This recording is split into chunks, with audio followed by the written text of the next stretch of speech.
आप लोगों ने हल्के में ले लिया क्योंकि आपकी तरफ से कोई बड़ा चेहरा नजर नहीं आया? हमारे यहाँ हर कार्यकर्ता बड़ा चेहरा है हमारे यहाँ। और ये आप जिसको बड़ा बड़ा चेहरा कहती है ना, तो इन यही लोग उसकी समस्या है। वो अमनगिरी कोरा कागज, इसमें कोई दो राय नहीं है, लेकिन उस कागज पर जो काले काले धब्बे हैं, जो उस पर कीचड़ जमा हुआ है, उसको बेचारा कैसे साफ करेगा? सुप्रीम कोर्ट में आपके गृह राज्य मंत्री का केस खुल गया है, खुलेआम लहराते हुए शांति व्यवस्था की स्थिति है कि खुलेआम जो तो रिवॉल्वर लहराते हुए उन्होंने हत्या की है, और उनके लड़के ने सीधा सीधा कार से कुचला है लोगों को। और वहां पर दलितों की क्या स्थिति है, बेरोजगारों की क्या स्थिति है, महिलाओं की क्या स्थिति है, किसानों की क्या स्थिति है। तो इसके लिए ये लोग वहां जितना ही दौरा किए हैं उतना ही उसका नकारात्मक असर पड़ा होगा। आप उसको कंफर्म रहिए।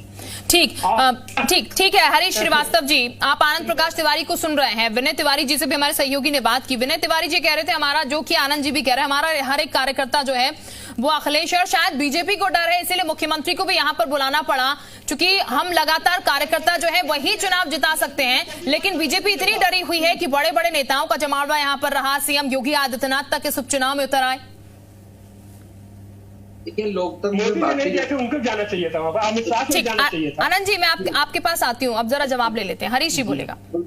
और लोकतंत्र का सम्मान करता है भारतीय जनता पार्टी का यशस्वी नेतृत्व बनकर, इसीलिए पार्टी की बड़ा से बड़ा नेता जनता जनार्दन से रूबरू होता है, उनके साथ संवाद और समन्वय करता है, और उनके साथ मिल बैठ करके वहां की समस्याओं पर चर्चा, उनका समाधान करते निश्चित करते। हमारी प्राथमिकता जनता के प्रति जवाबदेही है, न कि हम किसी तानाशाही या सामंती व्यवस्था को पोषक नहीं है। लोकतंत्र जनता का है, जनता को समर्पित है, जनता के प्रति जवाबदेह है, वो भारतीय जनता पार्टी सुनिश्चित करती है। जो लोग सामंती व्यवस्था के पोषक हों, परिवारवाद के पोषक हों, वो तो इस तरह की बात करते हैं। ठीक। विजय उपाध्याय साहब, जो तस्वीर इस पूरे चुनाव में निकल के आ रही है, क्योंकि जब हम पहले भी चर्चा कर रहे थे तो कुर्मी और मुस्लिम समाज का काफी इंपॉर्टेंट यहाँ पर है, महत्व है दोनों का ही, यहाँ पर किस तरफ ये वोट पड़ते हुए नजर आता है। लेकिन जिस चीज का जिक्र सर हम अभी कर रहे हैं, यहाँ पर बड़ा चेहरा किसी भी चुनाव में उतरना कितना महत्वपूर्ण होता है, क्योंकि सपा की तरफ से कहा जा रहा है कि हमारा हर एक कार्यकर्ता जो है अखिलेश यादव ही है, हम अकेले ही कमान जो है संभाल सकते हैं, मुखिया को आने की जरूरत नहीं है। लेकिन दूसरी तरफ बीजेपी कहती है कि छोटा भी चुनाव हो भले, लेकिन बड़ा चेहरा यहाँ पर हो, ताकि किसी भी तरीके से हमारे हाथ से कोई भी सीट जो है वो खिसक ना जाए, चूक ना रह जाए। तो सर, इसका कितना इंपैक्ट पड़ता है यहाँ पर?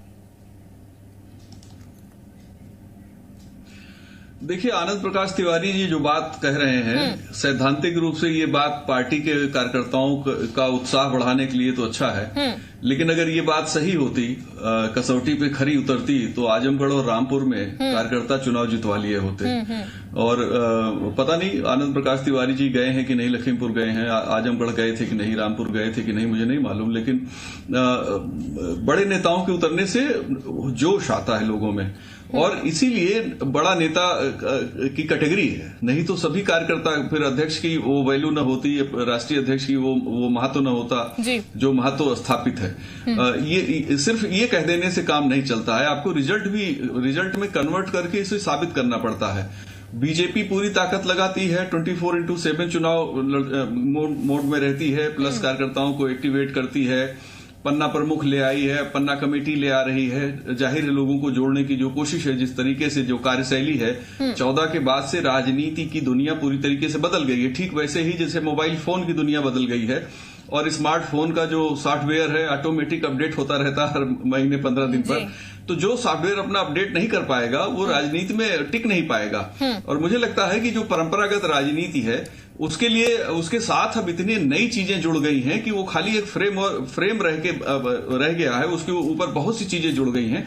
और वो जो पार्टी इन सारी चीजों को जोड़कर आगे बढ़ती है, जो किसी चुनाव को हल्के में नहीं लेती, किसी चुनाव को महत्वहीन नहीं समझती है, उसको फायदा मिलता है, क्योंकि जनता जानती है कि अगर कोई राजनीतिक दल गंभीरता से मैदान में है तो हमें भी गंभीर होना चाहिए। लेकिन अगर कोई राजनीतिक दल सिर्फ औपचारिकता निभा रहा है तो जाहिर है फिर पब्लिक और उसके समर्थक भी औपचारिकता ही निभाते हैं। बिल्कुल। आनंद जी, गंभीरता से ऐसा तो नहीं है कि अब आप इतने गंभीर नहीं है इस उपचुनाव को लेकर? नहीं, इन लोगों को तो रिन्यूअल करना रहता है। अपना रिवॉल्वर साफ करेंगे, पोछेंगे, उसको लहराएंगे, जरा सा चमक दमक उसमें आ जाए। अपनी थार जीप का भी पहिया वैया साफ करके फिर नए तरीके से उसमें बात बल्ली अपना बांधेंगे कि कितने ज्यादा लोग हमारी कार से रोजे जा सके। तो इन लोगों को जरूरत है उस चीज की। मैं ठीक, हरीश जी आनंद जी को सुन रहे होंगे आप। आनंद जी क्या कह रहे हैं, जरा जवाब दीजिएगा। और इसके साथ भी ऐसा ना हो कभी फिर आरोप लग जाए आप पे ईवीएम में गड़बड़ी आप लोगों ने किया। अरे करते 20 लाख ईवीएम आज की तारीख में उसका हिसाब चुनाव आयोग और सरकार नहीं दे पा रही है। कहाँ गया 20 लाख ईवीएम? चलो तो अभी जो गोला गोकर्णनाथ में सर अभी वोटिंग डल रही है वो सही चल रही है कि अभी शिकायतें मिलनी शुरू हो गई आपको? अब भाई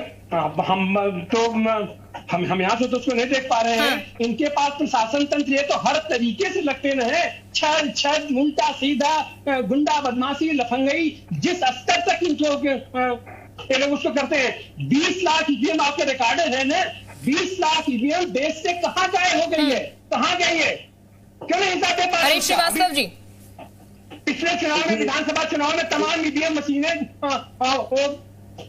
जी हरीश जी जवाब दीजिए। तब क्या हुआ, उसका हिसाब किताब कहाँ गया? भ्रम फैलाना वो सब तो संदेश के घेरे में नहीं है।